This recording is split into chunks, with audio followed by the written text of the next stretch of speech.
Let's walk, let's move, let's get up and groove.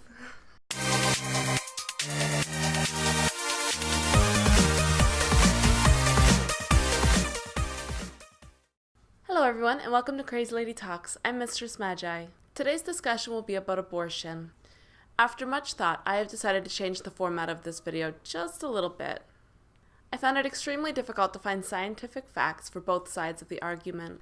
So although I still want to open the debate, I do want to tell you the facts that I have found. Medically speaking, there are two types of abortion: spontaneous abortion, which is also known as a miscarriage, and induced abortion, which is where medical professionals prescribe medication or perform a surgical procedure in which empties the contents of the uterus. According to the Wikipedia page on abortion laws, 2/3 of the world's women reside in areas in which they can obtain an abortion for a broad spectrum of different reasons, including medical, which includes a risk to the mother's health or life, the fetus's inability to survive outside the womb, as well as other fetal defects. It also includes social, economic, and personal reasons. It just depends on where it is that you are located that determines what the laws are in your area. According to a study on the World Health Organization's website, 43.8 million women obtained an abortion in 2008. 30% of women in the U.S. have had an abortion before the age of 45. Abortion rates are higher in developing countries. But this is also where in most cases, abortion laws are far more strict, leaving many women searching for illegal abortion clinics. Because of this, 22,800 women die each year from complications from unsanitary, unsafe, illegal abortions. Having no access to legal, safe abortions does not decrease the abortion rate, but instead, it makes it more unsafe for the women who go looking for illegal abortion clinics. In the U.S. alone, in 2012, only 4 women died from complications from abortions. And most abortion-related deaths occur in developing countries. Here in Canada and the United States, our maternal death rate is far higher than that of an abortion-related death.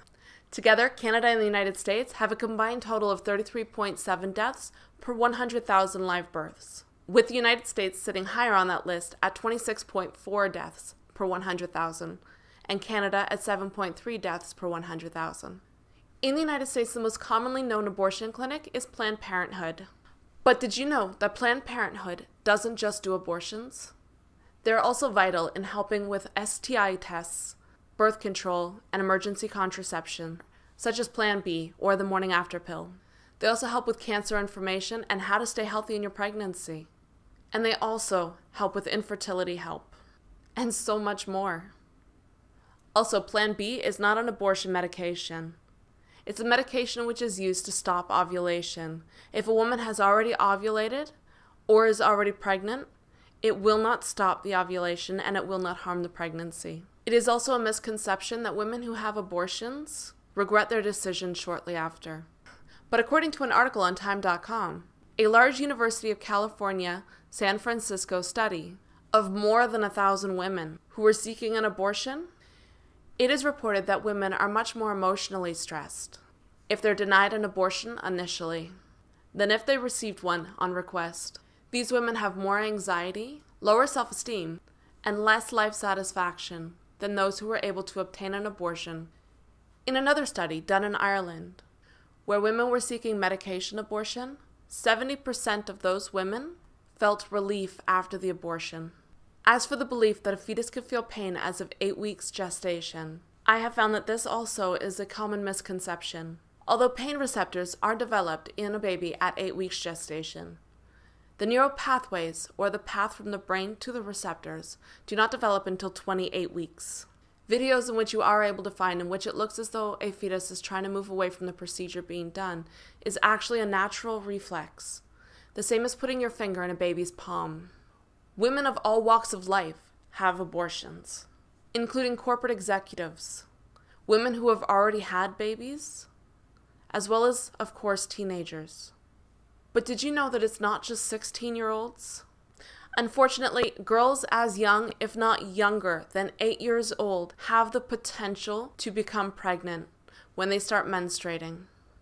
This opens up vulnerable girls who are being sexually abused to becoming moms at a very young age. 1 in every 5 girls are sexually abused from a young age, and unfortunately it doesn't stop when they start menstruating.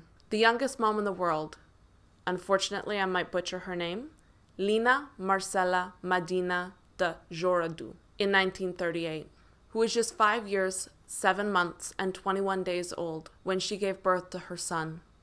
She didn't ask to become a mom at 5 years old.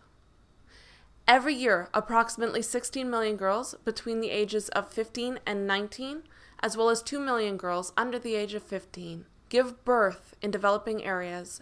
3.9 million of those girls ages 15 to 19 undergo unsafe illegal abortions. And adolescent mothers between the ages of 10 and 19 have a higher risk of complications than women who are aged 20 to 24 years old. Giving birth not only puts the girl at risk, but also the baby, with not only, again, increased health complications, low birth weight, and preterm labor, all because their body can't handle being pregnant. The younger the mom, the more complications, and the higher the risk. There are still many facts that I have found, but this at least scratches the surface. I invite you to also look into it, research it, look in to see exactly who is being harmed if we go from a legal abortion to an illegal abortion. I do hope to create an update video at a different time, which includes the discussion on the topic. But for now, I open the topic up to you, the viewer. With the facts in hand, either facts from this video or ones that you have found yourself, please tell me what side of the argument you are on, and why. Remember that beliefs are not facts. Do you believe that abortion is right, but only in certain situations? Do you feel that closing abortion clinics and making it illegal will see a rise in death of women who are looking for abortions? Why or why not? Let me know in the comments below. Here's what I have found from the research that I have done. No, women do not become abusers just simply because they've had an abortion.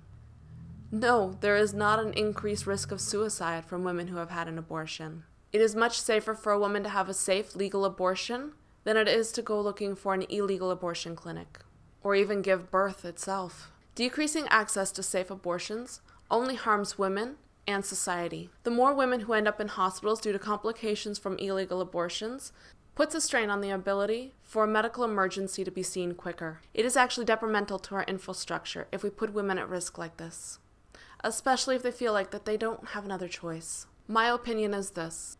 Although I personally could not go through an abortion myself, I could not imagine myself being in a situation where I felt that this was the best option.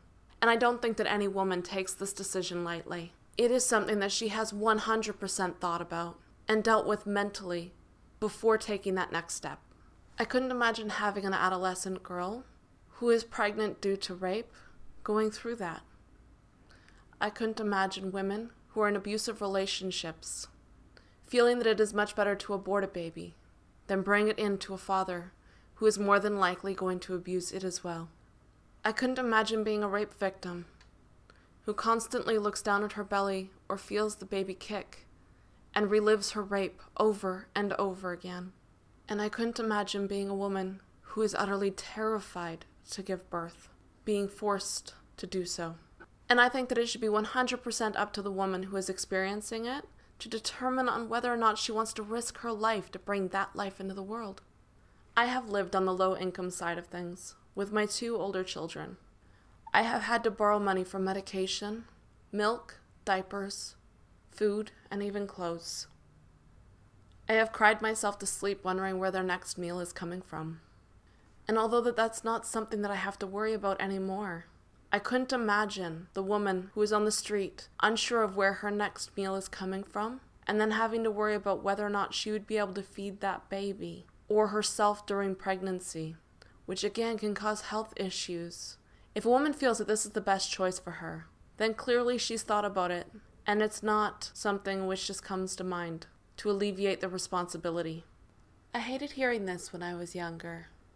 It made me cry, to be honest, so I completely understand if it makes you upset. But a fetus is essentially a parasite.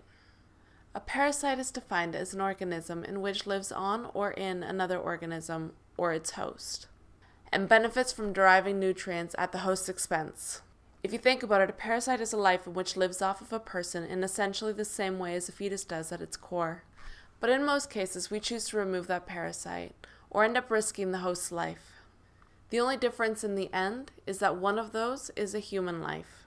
Pregnancy and birth at this moment is defined as a medical condition, and a woman should have the choice to choose what course of action her treatment should be. You're not going to know the woman's story just from looking at her, and that's completely okay.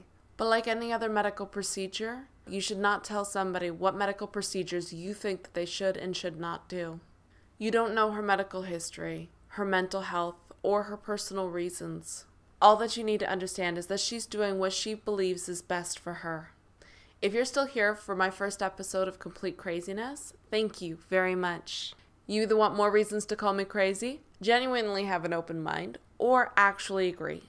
Either way, thank you so much for being here, and I can't wait to talk about my next topic. It's really close to my heart. It will also give you a little bit more insight as to who I am, as well as discuss a topic in which I feel really needs more discussion. Again, thank you for being here, and please click the like button and leave a comment in the comment section below.